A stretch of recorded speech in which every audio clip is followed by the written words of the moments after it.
Okay, this video is about lupus, the autoimmune disease, showing that there is an increased incidence in people who work with some volatile organic chemicals, meaning things like nail polish. So going to a nail salon can be dangerous. A volatile organic chemical is something that has a high vapor pressure at room temperature, meaning it smells. Okay, things like paints and glues and dyes as a type of color.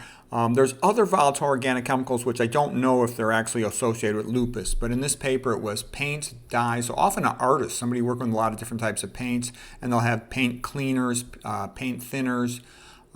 Film developers work with chemicals that are also volatile organic chemicals. There's other volatile organic chemicals I know are associated with autoimmune disease, but I don't know if they're associated with lupus. So my personal opinion is if anything smells bad, you should stay away from it. Your nose was given to you for a good reason by God, okay? And it provides useful information. I think a nail salon is a terrible place to go. I don't think you should be painting your nails, maybe on some really, really special occasion, but it's pretty toxic. All these other things, they're also bad for you. Things like liquid paper, glues. I'll show you another paper about the effect of VOCs, volatile organic chemicals, and autoimmune disease. So here's another paper, and it makes the same point that they can lead to oxidative stress, oxidize things, and if your antioxidant system's overwhelmed, they'll damage tissue, and that can lead to autoimmune disease. And they mention things like varnishes, waxes, solvents, cleaning chemicals, that new car smell, okay?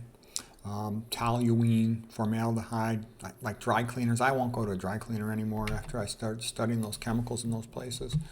And then here's just a picture from the article about volatile organic chemicals being associated with autoimmune diseases, including Graves' disease, thyroid disease, rheumatoid arthritis, loss of hair, alopecia areata, some skin conditions like vitiligo. So, other major causes of autoimmune disease, of course, are leaky guts, poor dentition, so you get the bacteria coming in through the mouth, periodontal disease and whatnot. But I just thought that was interesting about these chemicals being associated with lupus.